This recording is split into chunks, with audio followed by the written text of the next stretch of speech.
오늘도 우리 사는 이야기 찾아주셔서 감사합니다. 사연자분이 보내주신 이야기 시작해볼게요. 안녕하세요. 제 이야기 한번 봐주시겠어요? 저는 천덕꾸러기는 어딜 가도 그 틀을 벗어날 수 없나 보다 하며 살아왔습니다. 제가 그 천덕꾸러기였거든요. 저는 어릴 때 엄마를 따라 시장에 갔다가 엄마의 손을 놓쳤습니다. 어릴 때라 엄마의 얼굴이 잘 기억나진 않지만 그 시장 한복판에서 해가 질 때까지 울면서 떠돌아다니던 그날은 아직도 생생합니다. 아마 그렇게 저는 버림받았던 것 같아요. 아니, 버림받았어요. 그렇게 저는 고아원으로 들어가게 되었습니다. 그 안에 있는 애들은 다들 자신의 엄마가 다시 찾아올 거라 믿으면서 그렇게 하루하루를 보냈고, 저는 그런 희망들이 우스워서 우린 다 버림받아서 여기 온 거라 말해줬습니다. 바보들아, 왜 그걸 모르냐며 전 이야기를 해줬죠. 그러면 애들은 아니라며 저를 때리곤 했습니다. 그렇게 매일매일 싸움이 일어났고 저는 고아원에서도 그렇게 겉돌며 외롭게 자랐습니다. 그러던 저에게 남편이 나타났습니다. 달콤한 사탕발림을 해주는 남편. 그 말들이 너무나 황홀했고 즐거웠죠. 태어나서 처음 맛보는 행복함. 그 행복함이 무뎌지기도 전에, 즐거움이 익숙해지기도 전에 저는 결혼을 했습니다. 이 지긋지긋한 고아 생활에서 어서 벗어나고 싶었거든요. 그러니 제가 그 결혼을 마다할 이유가 없었죠. 그렇게 결혼해서 가게 된 시댁에서는 저에게 관심도 없었습니다. 저에게 사탕발림을 해대던 남편은 알고 보니 그 집안에서 망난이었고, 그런 남편 덕분에 저까지 없는 사람 취급을 당했어요. 시댁에서는 남편이 누구랑 결혼을 하던 나가 죽던 말던 아무런 관심도 기대도 없다고 말씀하셨거든요. 어쩌면 제가 고아 출신이라 회심의 미소를 지으셨을지도 모르겠네요. 며느리만큼은 자기 마음대로 할 수 있다는 그 생각으로 말이죠. 그렇게 결혼 생활을 시작하자마자 지옥 같은 시간들이 시작되었습니다. 남편은 집에 자주 들어오지 않고 밖으로만 나돌고, 하루가 멀다 하고 시어머니께서는 집으로 불러내셨어요. 부모가 없어서 가정교육을 못 받아서 남편이 더 집에 못 있고 나돌아다니는 거라면서 말이죠. 그럴 바엔 와서 일이나 해라, 이런 식이셨죠. 툭하면 시어머니께서는 불러내어 이것저것 음식을 만들게 하셨습니다. 그나마 타고난 건지 손재주가 좋은 건지 제가 한 음식 가지고 타박은 안 하셨어요. 그게 다행인지 불행인지는 모르겠습니다만 여튼 마늘장아찌 하라고 부르시고 매실청 담그라고 부르시고 김치 종류별로 담그라 부르시고, 처음엔 시어머니 혼자 드실 양 그냥 조금씩 하는 정도였습니다. 한 달에 한 번 정도 가서 시장에서 뭐 사다 놓으시면 그걸 음식 하라는 거 해놓으면 됐었으니까요.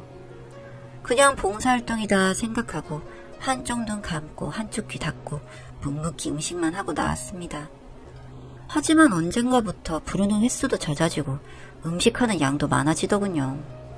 아무리 저를 혼내고 싶어 하셔도 이렇게 많은 음식을 이렇게 자주 불러서 하라고 하는 게 점점 이해가 되지 않기 시작했습니다.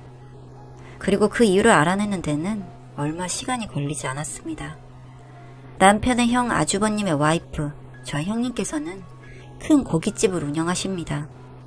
형님네 아버지께서 하시던 고깃집을 아주버님네가 이어받아서 운영하고 있어요. 덕분에 시어머니께서는 형님 말이라면 아주 꿈뻑하시죠. 최근에 시어머니 생신 겸 친구 모임을 하시게 됐는데 형님께서 본인 가게로 오시라고 웬일로 흔쾌히 모시더라고요.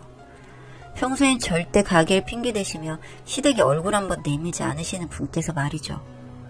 저는 잔치상 안 차려도 된다는 생각이 기뻤습니다. 용돈이나 선물 드리면 되겠구나 싶었죠. 그런데 아주 바보 같은 생각이었던 거예요. 그런 제 속을 읽으신 건지 대뜸 그날 가게 나와서 일손을 도우라고 하시더군요. 저는 그저 눈만 뻐끔거렸습니다. 자기네 테이블만 봐주면 되는 거 아니냐고 큰애 신경 쓰이게 할 필요 없이 저보고 서빙하면 된다고 말이죠. 돈 굳었다 생각하기로 하고 나갔습니다. 더 생각하고 곱씹어봐야 제 속만 썩어 들어갈 뿐이니까요. 직원들 말 들어보니 한 분이 말도 없이 그만두는 바람에 주말에 어쩌나 걱정했는데 바로 어떻게 사람이 구해졌다면서 저에게 이것저것 알려주시려고 하는데 너무나 당황스럽고 저 직원 아니라고 손사래를 치는데도 계속 알려주시며 이야기를 하시더라고요. 이 집은 주인 바뀌기 전에는 엄청 사람이 많은 맛집이었다고. 근데 주인 바뀌고 손님이 점점 떨어졌는데 이 장아찌들이랑 양념에 매실청을 넣으면서부터인지 요 반찬들 덕에 점점 다시 사람들이 몰린다면서 사장이 몰래 집에서 만들어 오는데 아주 맛이 좋다고 한번 맛보라며 마늘 장아찌를 입에 넣어주더군요. 네, 제가 만든 그 장아찌가 여기 와 있었습니다. 2주에 한 번씩 그렇게 만들어대던 장아찌들이 여기 와 있었네요. 참 황당하고 어이가 없었습니다. 벙쪄 있는데 형님이 오시더군요. 직원분들에게 오늘 하루만 도와줄 거라고 동서라고 소개하시고는 어디론가 바쁘게 가시고 조잘조잘 떠들던 직원들은 갑자기 저에게 거리를 두고 몇 가지만 간단히 설명 후 각자 일들을 하기 시작했습니다. 그렇게 약속 시간이 가까워졌고 기세 등등하게 팔자 걸음으로 당당하게 시어머니께서 걸어 들어오셨습니다. 솔직히 그 면전에 대고 따지고 싶었습니다. 그냥 솔직하게 말씀하시고 만들어달라고 하시지 그랬냐고. 목구멍까지 올라오는 그 말을 차마 뱉지 못하고 삼켜야 했습니다. 그 흑폭풍을 견뎌낼 자신도 없고 백도 없으니까요. 형님이 자리를 안내하고 형님 뒤에 붙어서 겨우 어머니 친구분들께 며느리라고 소개받고 인사드렸습니다. 시어머니께서는 정말 눈길 하나 안 주시고 저를 직원처럼 부르시더군요. 속에선 천불이 나고 부글부글 끓어오르는데 또 막상 다른 손님들이 제가 만든 장아찌들을 너무 맛있게 드시고 또 달라고 하시는 걸 직접 눈으로 보니까 신기하기도 하고 이상하게 감정이 오르락 내리락 복잡한 하루였습니다. 속도 상하고 복잡하기도 해서 집에 돌아와 제가 만든 장아찌들을 안주 삼아 소주 한 잔을 마시고 있었습니다. 웬일인지 그날은 남편이 집에 들어오더군요. 하지만 술에 잔뜩 취한 채로 와서는 형님한테 연락받았다고 오늘 고생했다고 잘했다고 남편 기가 팍팍 산다고 그러더군요. 고깃집에서 종처럼 일이나 하다 와야 남편 기가 팍팍 사는 건가 생각했네요. 그날 술에 잔뜩 취해 집에 들어온 날, 저도 술을 마시고 있던 날, 그날 임신이 되었습니다. 몰랐습니다. 미련하게 전혀 눈치채지 못했습니다. 예정일이 지나도 생리를 하지 않아서 요즘 많이 예민해졌나 보다 생각만 했지 임신했을 거라고는 전혀 단 1%도 의심하지 못했어요. 2달째 생리가 없을 때야 임신한 사실을 알게 됐습니다. 남편에게 말했지만 역시나 뭐 축하 따윈 없었죠. 뭐 그런 걸 바란 것도 아니었지만요. 시어머니 또한 임신 초기인 저에 대한 배려 따윈 존재하지 않았습니다. 그 전과 다를 바 없었어요. 매주 불러 음식을 하게 했죠. 그저 이 집안에서 저는 종노릇이나 하는 여자였을 뿐이었으니까요. 그런데 임신을 하고 보니 몸이 너무 힘들었습니다. 입덧이 시작되고부터는 정말 음식 냄새조차 맡을 수 없었죠. 입덧으로 힘들다고 말씀드려도 오히려 임신했다는 유세 떠냐면서 더 구박만 하셨지 저를 도와주거나 위해주시지 않으셨습니다. 엄마도 절 버렸는데 그 어느 누구라도 절 귀하게 대해줄까 싶은 생각에 그런가 보다 하고 그저 하루하루를 견뎠습니다. 그런데 스트레스는 점점 더 심해져 갔고 혼자 잠이 들었던 그날 밤 아무도 없는 집에서 저 혼자 있는데 너무 심한 복통이 왔습니다. 애가 잘못될까봐 우선 걱정이 되어서 어째야 하나 동동거리고 있는데 하혈까지 하게 되더군요. 살려보려고 부들거리는 손으로 119 번호를 눌렀던 것 같습니다. 그렇게 저는 멍청하게 미련하게 아이를 보냈습니다. 누구 탓을 할 수 없었어요. 제가 부족해서 제가 지키지 못했던 거니까요. 병원에 입원해 있는 동안 아무도 찾아오지 않았습니다. 너무나 익숙했기에 괜찮았습니다. 차라리 그 시간이 제일 마음이 편했던 것 같아요.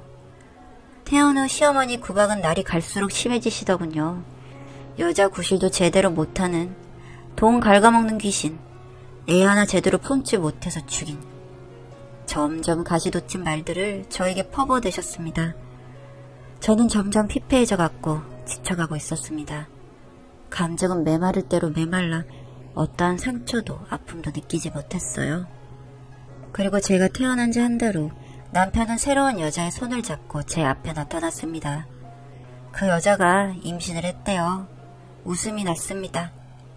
화도 나지 않았어요. 그저 이 지옥 같은 곳에서 벗어날 수 있는 방법이 생긴 거라는 생각이 들면서 너무 행복했습니다. 그냥 좋았습니다. 이혼하겠다고, 이혼해주겠다고 그 여자가 살라고 했어요. 형님은 어떻게 아셨는지 저에게 전화를 하셔서는 지금껏 모르고 있었던 건 또 아니고 그냥 눈 감고 이해하라고. 아이도 잃었는데 잘 되지 않았냐고. 애만 받아서 자식 삼아 키우면 되지 않냐고 하시더군요. 어이가 없었습니다. 나를 위해서 하는 소리인지 본인을 위해서 하는 소리인지 뭐라 말하는데 들을 힘조차 없어서 끊어버리고 이혼 서류를 작성하고 있었습니다. 제 칸을 다 채우고 도장을 찍고 제 짐을 들고 나오려는데 이번엔 아주버님께서 전화를 하셨습니다. 받기 싫었지만 마지막이다 생각하고 받았습니다. 지금껏 제가 해주는 반찬들 값으로 남편과 시어머니께서 돈을 받고 있었더군요. 전 전혀 모르고 있었습니다. 아주버님께서는 제가 모르고 있는 사실도 다 알고 계셨고 당황해하는 제 반응에도 그저 묵묵히 이혼해도 반찬들 좀 만들어달라시더군요. 아주 당당하게 돈은 이제 저에게 주신다면서 더 많이 주겠다면서 말이죠. 이 집안 사람들은 어쩜 이렇게 뻔뻔한지 더 이상 할 말 없다고 하고 끊었습니다. 그렇게 저는 아무것도 해간 게 없으니 아무것도 받지 않은 채로 그냥 그렇게 이혼했습니다. 미련하다 답답하다 위자료를 챙겨야지 하실 수 있겠지만 저는 그냥 저 지옥에서 나온 걸로 모든 게 만족스러웠어요. 막상 갑자기 아무것도 안 하게 되니 이상했습니다. 그래서 주말마다 제가 있던 고아원에서 주최하는 봉사활동을 나가게 됐어요. 지긋지긋하게 불려가서 억지로 하던 음식들이었는데 봉사활동에서 하는 음식들은 너무나 즐겁고 재밌었습니다. 몇 번 봉사활동을 다니다가 제 주특기 장아찌를 담그는 철이 되었고 그날은 잘 익은 장아찌를 소분하고 담아서 포장하러 가는 날이었어요. 탈도 많고 사연도 많은 이놈의 장아찌. 오늘 다 털어버리고 잊어버리자 하는 마음으로 나갔죠. 그렇게 봉사활동을 하고 있는 제 앞에 중년 남성분께서 다가오셨습니다. 제 음식을 맛보시더니 갑자기 그분이 눈물을 흘리시더군요. 음식 맛이 본인 부인이 만들어주던 것과 너무 비슷하다며 참 많이 생각이 나게 하는 맛이라고 하시면서 말이죠. 아, 그러시군요 하고 말았습니다. 고작 음식 맛이 비슷하다고 눈물을 흘리는 분이 좀처럼 이해가 되질 않았고 좀 이상한 분이라고 생각을 했죠. 그런데 그분이 갑자기 제 이름을 부르시더군요. 그리고 통곡을 하기 시작하셨고 그렇게 고아원 원장님이 눈물을 훔치시며 저와 그분을 데리고 원장실로 들어갔습니다. 그리고 저는 충격적인 이야기를 듣게 되었습니다. 그러니까 그 중년의 남성분은 천덕꾸러기 삶을 살던 모진 삶을 살다가 지칠 대로 지쳐버린 제 앞에 나타난 아버지셨던 겁니다. 그날 시골장에 놀러갔다가 절 잃어버리신 후 부모님은 절 찾기 위해 몇 년을 찾아다니셨다고 했습니다. 하지만 절 찾을 수가 없었다고요. 그렇게 저만을 애타게 찾다가 엄마는 결국 병이 드셨다고 했습니다. 매일같이 본인 탓을 하며 울다가 그렇게 돌아가셨다고요. 제 기억 속에선 엄마가 절 버렸다고 생각했는데 실은 그게 아니었던 겁니다. 그렇게 엄마가 돌아가시고 난 후에 마음 붙일 곳이 없던 아버지는 살기 위해서 봉사활동을 시작하셨다고 했습니다. 제가 봉사활동을 시작한 이유와도 같은 이유였던 거예요. 그렇게 봉사활동을 다니다가 유전자 등록을 알게 되시고 그것도 등록을 하고 할 수 있는 건 다 했으니 이제 마음 비우자 하고 계셨답니다. 그런데 세상이 좋아져서 이렇게 절 찾을 수 있었다고요. 유전자 등록은 아이를 잃어버린 부모만이 할 수 있다는 걸 이제서야 아셨다고 했습니다. 그렇게 저와 아버지는 만나게 되었습니다. 이 고아원도 아버지도 몇 번 봉사활동을 하셨던 곳이었다고 하더군요. 절 찾았다는 연락을 받고 이 고아원에서 제가 자라온 것을 알고 정말 목 놓아 우셨다고 했습니다. 그리고 원장님에게 이야기를 들으니 제가 이번에 봉사활동에 참석한다고 해서 이렇게 오셨다고요.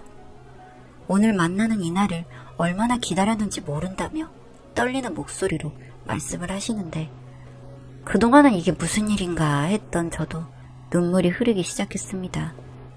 그동안 그렇게도 날 버렸다고 원망을 하며 살았고 그래서 부모님이 절 찾을 거라는 생각은 단 한 번도 해본 적이 없었습니다. 그래서 제 마음은 더욱더 시렸었죠. 한참을 울기만 하는 저를 달래시며 제가 살아온 이야기가 궁금하다고 하시는 아버지께 차마 말씀드리기 어려웠습니다. 너무 죄송스러웠고 또 미안한 마음에 솔직하게 말해야 할지 고민스러웠어요. 아버지는 괜찮다는 듯 토닥여 주시고는 집으로 저를 데리고 가셨습니다. 제가 어릴 때 살았다는 그 집으로요. 그 집은 너무나 크고 고급스러웠습니다. 제가 지금껏 살아왔던 그런 삶이랑은 전혀 다른 그런 곳. 생활고에 날 버렸다 생각했는데 제 기억이 완전히 잘못되어 있었던 거였죠. 그리고 나니 한 가지 떠오른 장면이 있었습니다. 고아원에 처음 왔을 때 입고 있던 옷을, 그 옷을 잘 빨아서 항상 누가 올 때마다 저에게 다시 입혀주곤 했는데 그 옷이 값비싼 옷이어서 그랬나 하는 생각이 들었습니다. 저는 집안을 둘러보고 또 한 번 놀랄 수밖에 없었습니다. 엄마는 돌아가시고 없지만 그 집안에는 엄마의 흔적이 그대로 남아있고 제 방은 그때 그날 그 시간에 멈춰 있더군요. 그동안 부모님이 절 얼마나 애타게 찾고 싶어 했는지 알 수 있었습니다. 제 방 방문을 열어보고는 눈물이 너무 나서 한동안은 마음을 추스르느라 힘들었으니까요. 어느 누구에게 내 모든 생각을 솔직하게 말해본 적 없는 저는 실수할지도 모르지만 용기를 내서 아버지께 지금까지 제 삶을 말씀드렸습니다. 어색하고 자꾸 말이 끊기고 말 대신 눈물이 나기도 했지만 저는 꿋꿋이 말을 이어나갔어요.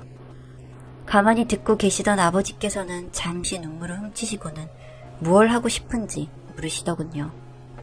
고민도 하지 않았습니다. 고민되지도 않았습니다.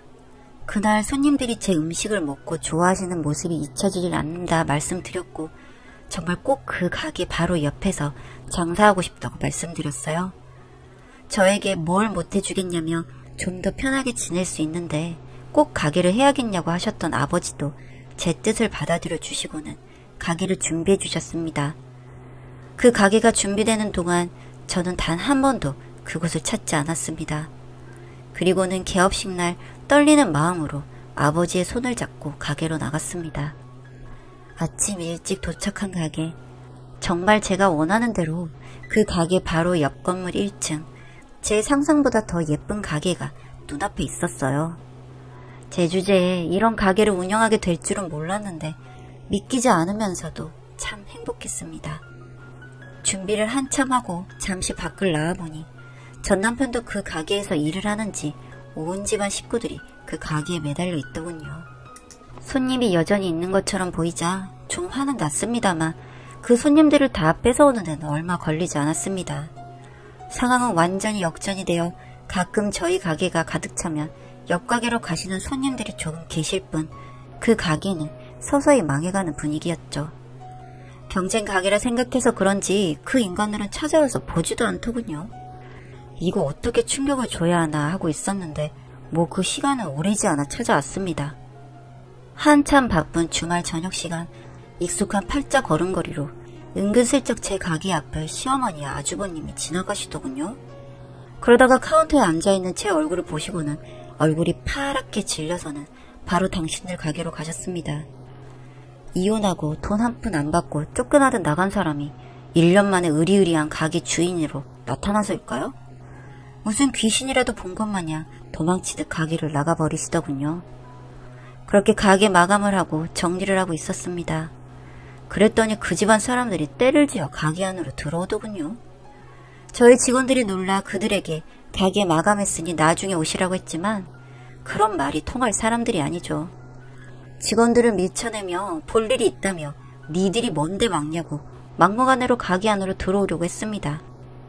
그로 인해 직원이 넘어지면서 다치고 가게가 파손되고 아주 난리통이 되었는데 저는 그냥 조용히 경비업체를 불렀습니다.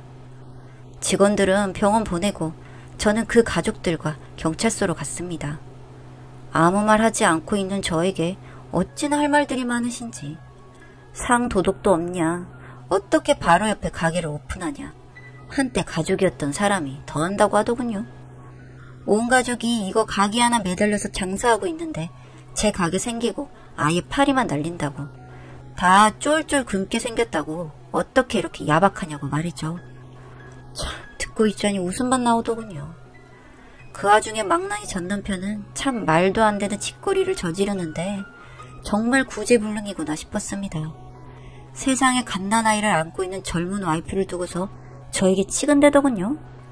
못 본 사이 더 예뻐졌다며 사람이 처음부터 귀티가 났었다고 그렇게 이혼하고 가버려서 자기는 너무 상처를 받았다면서 말이죠. 저는 대꾸도 하지 않고 변호사를 불렀고 직원 치료비야 그로 인해 생긴 손해배상, 가게 기물파손 손해배상 청구할 거라고 전한 뒤 경찰서를 나왔습니다. 돈 없다고 배째라고 어디서 돈 많은 늙은이 꼬셔서 가게 하나 차렸다고 유세라며 매일 가게 앞에서 소리 지르는 시어머니, 저희 아버지께서 신고해버리셨습니다. 간단히 합의하면 될 문제를 배째라 돈 없다 버티시는 통에 민사소송을 하게 되었고 길고 긴 싸움이 되어버렸죠. 변호사 선임비도 만만치 않았을 텐데 말이죠. 끝내 저희가 승소했고 긴 소송 기간 동안 가족들만으로 운영하던 그 식당은 문 닫는 날이 많아졌던 탓인지 손님이 아예 끊겨버렸고 대를 이어 운영하던 그 집은 문을 닫았습니다. 저희에게 보상해줘야 할 금액을 다 주려며 빨리 저 가게가 팔려야 할 텐데 말이죠. 가게를 마감하고 아버지와 간단하게 술 한잔하며 엄마가 이런 모습을 보지 않아서 다행일지도 모른다고 애써 위로하며 웃어 보였습니다. 저는 이제라도 제 삶을 소중하게 여기고 제 자신을 아끼고 저를 보호하며 살아가려고 합니다. 그냥 그런 삶이려니 하루하루 그냥 숨쉬니까 사는 거지 하며 살아가던 제 지난 과거를 후회하며 오늘도 저는 어제보다 더 열심히 살아가려고 합니다. 그러면 내일 더 멋진 날이 오겠죠?